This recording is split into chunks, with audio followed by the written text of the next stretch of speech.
Hello guys, welcome back to my channel the coding crackers. तो आज हम सीखेंगे कि प्रिंट एफ क्या होता है, स्कैन एफ क्या होता है, यूज़र से इनपुट कैसे लिया जाता है, यूज़र को इनपुट कैसे दिया जाता है। और हमने लास्ट वीडियो में देखा था कि डाटा टाइप्स क्या होते हैं, वेरिएबल्स क्या होते हैं और कीवर्ड्स क्या होते हैं। तो आज हम इनको कोड कर भी देखेंगे। अगर आपने अभी तक वो वीडियो नहीं देखी है तो आई बटन पर क्लिक करके देख सकते हैं। तो चलिए वीडियो को स्टार्ट करते हैं।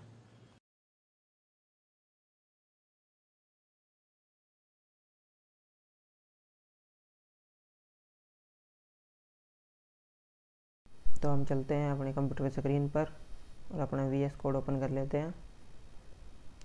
पहले यहाँ एक फाइल बना लेते हैं वीडियो2.c के नाम से और अपना बॉयलर प्लेट कोड लिखते हैं।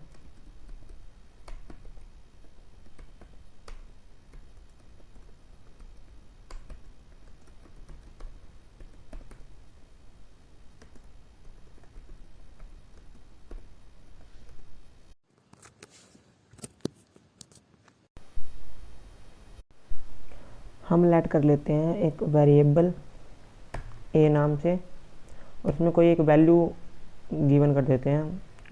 लेट्स से 10 हमने वैल्यू दी थी इसमें। तो अगर हम इस कोड को चला के देखें तो ये कोड एरर दे देगा, क्योंकि हमारे कंपाइलर को नहीं पता है कि जो हमने इस ए में वैल्यू दिया वो किस टाइप की है। हमने इसका डाटा टाइप डिफाइन नहीं किया। कल हमने डाटा टाइप सीखा था कि डाटा टाइप मेनली 3 प्रकार के होते हैं, इंटीजर, कैरेक्टर, फ्लोट। और ये वैल्यू हमने जो दी है इंटीजर टाइप की है, तो हमें कंपाइलर को बताना पड़ेगा कि ये वैल्यू जो हमने दी है वो इंटीजर टाइप की है। तो हम इसके आगे इंट डाटा टाइप का प्रयोग करेंगे। ऐसे ही अगर हम फ्लोटिंग वैल्यू को इनपुट कराना चाहें तो हम फ्लोट डेटा टाइप का यूज करेंगे और कोई भी एक वेरिएबल नेम लेके उसमें फ्लोटिंग वैल्यू स्टोर करा देंगे। तो हमने फ्लोटिंग, ऐसे ही हम कैरेक्टर डेटा टाइप को यूज करके कोई भी कैरेक्टर वैल्यू स्टोर करा सकते हैं, बट वो सिंगल कोट्स में स्टोर होगी। कल मैंने आपको बताया था। लेट से हमने ए स्टोर करा लिया इसमें। यहाँ जो ये इंट, फ्लोट और जो ये कैर है, ये हमारे डाटा टाइप्स है जो कंपाइलर को ये बता रही है कि जो हम डाटा दे रहे हैं वेरिएबल्स में वो किस टाइप का है। वो इंटीजर है, फ्लोट है, ताकि हमारा जो कंपाइलर है वो मेमोरी में स्पेस ऑक्यूपाई कर सके उस डाटा के लिए।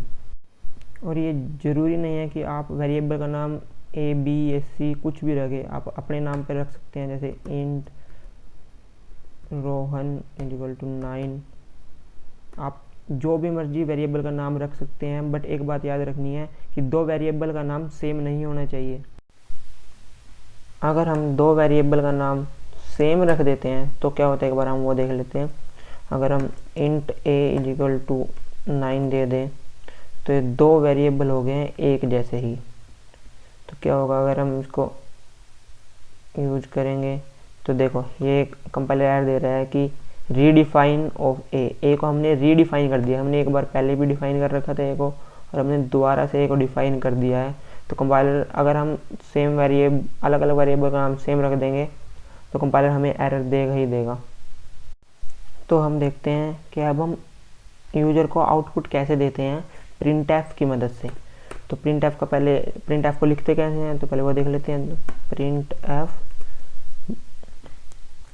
ब्रैकेट और डबल कोट्स में हम जो भी लिखेंगे वो हमें वो यूजर को इनपुट दिया जाएगा और इसको टर्मिनेट करते हैं सेमीकोलन के द्वारा। एक बार हम कुछ प्रिंट करके देख लेते हैं। हम पहले प्रिंट करके देख लेते हैं हेलो वर्ल्ड, और जैसे हम इसे रन करते हैं तो एक मिनट, हम दोबारा रन करके देखते हैं एक बार। तो कंपाइलर अभी भी हमें एरर दे रहा है कि हमने ए को रीडिफाइन कर रखा। तो हम एक बार इसके सही कर लेते हैं, तो कट कर देते हैं और अब हम इसे रन करके देखते हैं तो हमारा आउटपुट प्रिंट हो चुका है। तो प्रिंट एफ की मदद से हम आउटपुट दे सकते हैं। हम एक बार और कुछ और आउटपुट दे के देख लेते हैं। Print F the coding crackers और हम इसे टर्मिनेट कर देंगे सेमीकोलन से और इसे रन करके देखते हैं। तो ये प्रिंट तो हो चुका है, बट ये दोनों एक ही लाइन में आए हैं। अगर हम इसे अलग अलग लाइन में लाना चाहते हैं तो हम क्या करेंगे, एक होता है \n। अगर हम इसके बाद \n लगा देंगे तो इसके बाद ये ऑटोमेटिकली जो कर्सर है वो न्यू लाइन में आ जाएगा, तो ये कोडिंग क्रैकर्स न्यू लाइन में प्रिंट होगा। तो हम इसे एक बार देख लेते हैं। तो ये देखो, तो ये अपने आप न्यू लाइन में प्रिंट हुआ है \n की वजह से। ऐसे ही बहुत चीज़ें होती है जो आपको आगे आगे सीखने को मिलेगी। अगर हम ये सेमीकोलन नहीं लगाते हैं तो हमारा कंपाइलर नॉर्मली हमें एरर ही देगा। तो एक बार ये भी देख लेते हैं। तो हमें कंपाइलर एरर दे रहा है, बिफोर रिटर्न से पहले हमने सेमीकोलन नहीं लगाया। तो ये भी इस कोड का फ़ायदा होता है कि हमें पता चल जाता है कि हमारा कोड कहाँ पर गलत है, तो हम उसे आसानी से ठीक कर सकते हैं। तो हम यहाँ सेमीकोलन लगा देते हैं। और स्कैन को देखने से पहले, स्कैन की मदद से बेसिकली हम यूजर से इनपुट लेते हैं, कोई भी वैल्यू, वो वैल्यू कैरेक्टर हो सकती है, फ्लोट हो सकती है, इंटीजर टाइप हो सकती है, कोई भी वैल्यू हो सकती है। तो बेसिकली स्कैन पे जाने से पहले हम सीखेंगे कि फॉर्मेट स्पेसिफायर क्या होते हैं। फॉर्मेट स्पेसिफायर बेसिकली होते हैं कि जो कंपाइलर को बताते हैं कि जो हम वैल्यू यूजर से इनपुट ले रहे हैं या यूजर को आउटपुट दे रहे हैं वो किस टाइप की है, वो इंटीजर है, फ्लोट है, कैरेक्टर है। फॉर्मेट स्पेसिफायर का ये काम होता है बेसिकली। फॉर्मेट स्पेसिफायर मेनली 3 प्रकार के होते हैं। अभी बेसिकली बहुत टाइप के होते हैं, बट अभी आपको 3 प्रकार के बेसिक फॉर्मेट स्पेसिफायर का पता होना चाहिए। बेसिक फॉर्मेट स्पेसिफायर है, इंटीजर के लिए हम यूज करते हैं %d, फ्लोट के लिए यूज करते हैं %f, और कैरेक्टर के लिए यूज करते हैं %c। अगर हमें यूजर को ये वैल्यू आउटपुट देनी हो कि रोहन वैल्यू में, रोहन के रोल नेम के वेरिएबल में क्या स्टोर है, फ्लोट बी वेरिएबल में क्या स्टोर है, तो हम यूजर को आउटपुट कैसे दे सकते हैं। एक बार मैं इसको कट कर देता हूँ। तो हम कर सकते हैं प्रिंट एफ %। अगर हम इंटीजर वैल्यू आउटपुट देना चाहते हो तो %d, डबल कोट्स के बाद लगाएंगे कोमा, और जो वेरिएबल का नेम है वो लिख देंगे। यहाँ रोहन है तो रोहन लिख देंगे और इसको टर्मिनेट कर देंगे बैक सेमीकोलन से। हम अपना कोड रन करके देखते हैं एक बार। तो यहाँ हम देखते हैं इसमें वैल्यू तो आउटपुट दे दिया है, बट ये सिंगल लाइन में आया, तो मैं इसको न्यू लाइन में कर लेता हूँ एक बार \n लगा के। और अब हम अपना कोड रन करके देखते हैं। तो देखो, ये जो रोहन वेरिएबल में वैल्यू जो स्टोर है वो कंपाइलर ने यूजर को आउटपुट दे दिया। रोहन वेरिएबल में 9 वैल्यू स्टोर है, तो इसने 9 वैल्यू आउटपुट दे दिया। अगर ऐसे ही हम देखें, इसको हम न्यू लाइन में कर लेते हैं एक बार, और ऐसे ही देखें हम कैरेक्टर वैल्यू का आउटपुट कैसे देते हैं, तो %c \n और कॉमा लगा के जो वेरिएबल का नाम है, वेरिएबल का नाम c है तो हम c कर देंगे और टर्मिनेट कर देंगे इसको सेमीकोलन से। और इसको कोड को रन करके देखते हैं।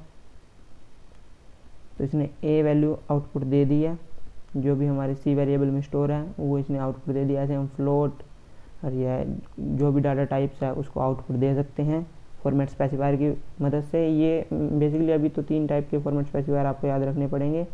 फ्लोट के लिए %f, इंटीजर के लिए %d और कैरेक्टर के लिए %c। ये basic data type format specifiers हैं। अगर हमें एक साथ 2 अलग अलग वेरिएबल के वैल्यू को आउटपुट देना हो तो हम वो कैसे कर सकते हैं, एक बार वो भी देख लेते हैं। तो प्रिंट एफ, अगर हमें एक इंटीजर वैल्यू को देना हो %d स्पेस डाल के आप फ्लोट देना चाहे तो %f, कैरेक्टर देना चाहे तो %c, मैं फ्लोट दे रहा हूँ। और कॉमा लगा के जो हमने पहले %d लिखा है, मतलब हम इंटीजर वैल्यू को देना चाहते हैं तो इंटीजर का नाम, वेरिएबल का नाम इंटीजर वेरिएबल का, और फिर फ्लोट वेरिएबल का नाम b, इसको टर्मिनेट कर देंगे सेमीकोलन से। और अब हम अपना कोड रन करके देखते हैं एक बार।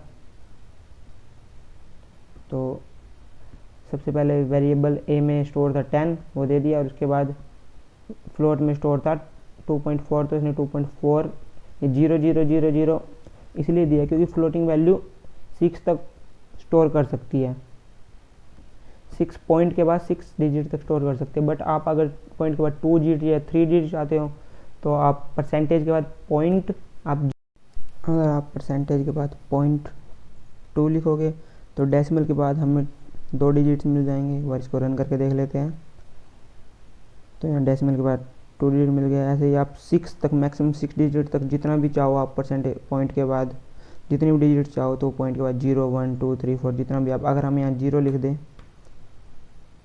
तो यहाँ पॉइंट के बाद कुछ नहीं आएगा, ये इंटीजर वैल्यू में कन्वर्ट हो जाएगा।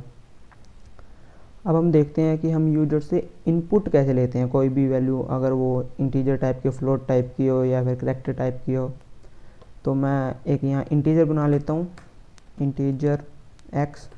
हम x वेरिएबल हमने एक बना लिया है, अब हम उसमें एक वैल्यू स्टोर कराएंगे जो यूज़र हमें देगा। तो scanf की मदद से हम यूज़र से इनपुट लेते हैं। scanf का होता है ये, scanf पैरेंथेसिस लगा डबल कोट्स, उसको टर्मिनेटेड कर देते हैं सेमीकोलन से। तो वही इसमें भी हम फॉर्मेट स्पेसिफायर का यूज़ करते हैं। अगर हम यूज़र से इंटीजर वैल्यू इनपुट ले रहे हैं तो परसेंटेज d का यूज़ करते हैं। अगर फ्लोटिंग वैल्यू इनपुट ले रहे हैं तो परसेंटेज f का यूज़ करते हैं। अगर करैक्टर वैल्यू इनपुट ले रहे हैं तो परसेंटेज c का यूज़ करते हैं। हम यहाँ पहले एक बार इंटीजर वैल्यू इनपुट लेके देखते हैं। तो हम यहाँ लिखेंगे परसेंटेज d, डबल कोट्स के बाद कॉमा लगा के।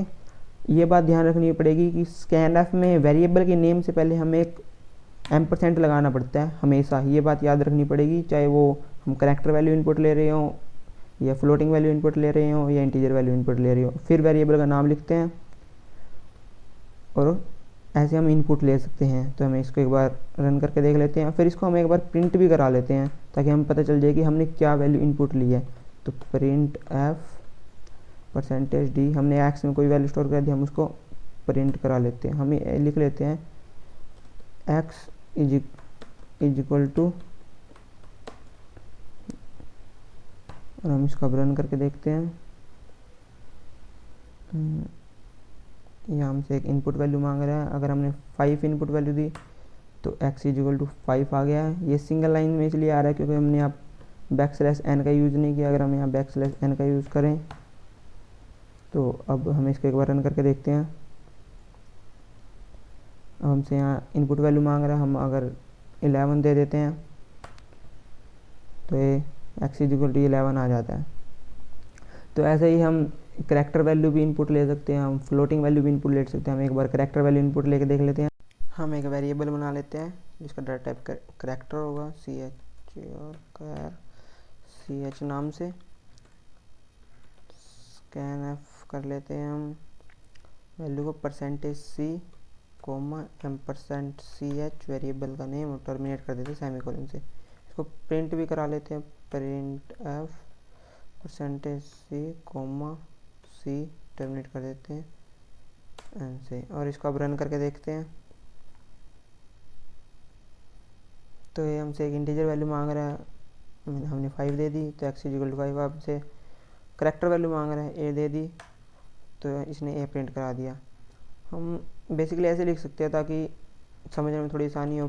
Print f enter character,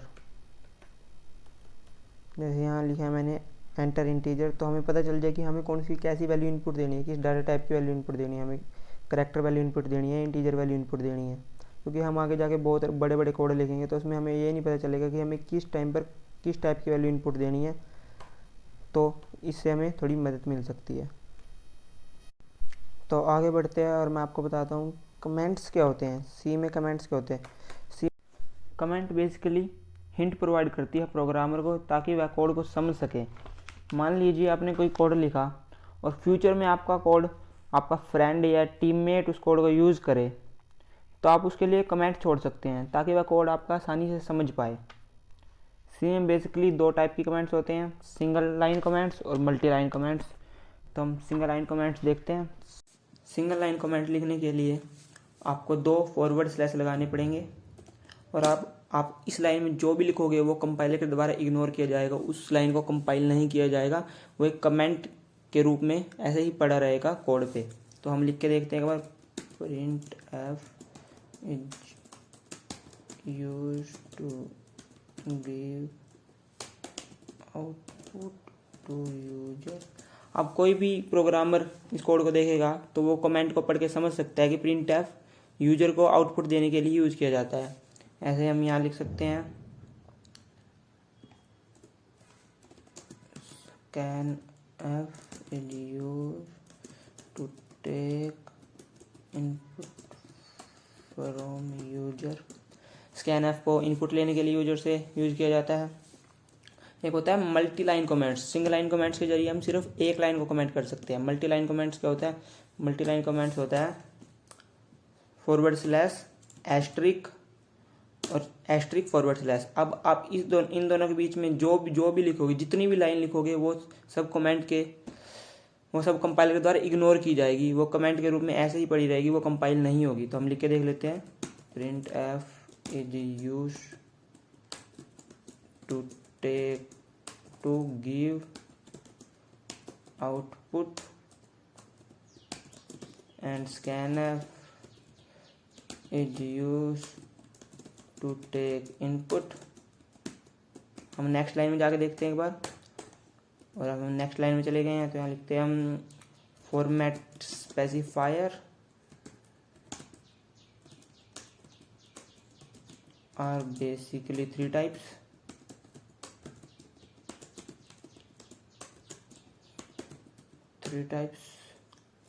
%d for integer, %f for float, %c for character। ऐसे आप अपनी कमेंट्स लिख के रख सकते हैं कोड के बीच, ताकि आप जब भी उस कोड को वापस देखें तो आपको कोड को समझने में और आसानी हो। तो इस वीडियो में इतना ही। अगर आपको वीडियो पसंद आई हो तो लाइक ज़रूर करें, चैनल को सब्सक्राइब कर लें। और नेक्स्ट वीडियो में हम देखेंगे कि ऑपरेटर्स क्या होते हैं, ऑपरेटर प्रेसिडेंस क्या होती है, उनकी प्रेफरेंस क्या होती है, उनकी एसोसिएटिविटी क्या होती है। और अगर वीडियो में कोई स्कोप ऑफ इम्प्रूवमेंट हो तो प्लीज़ कमेंट ज़रूर करें।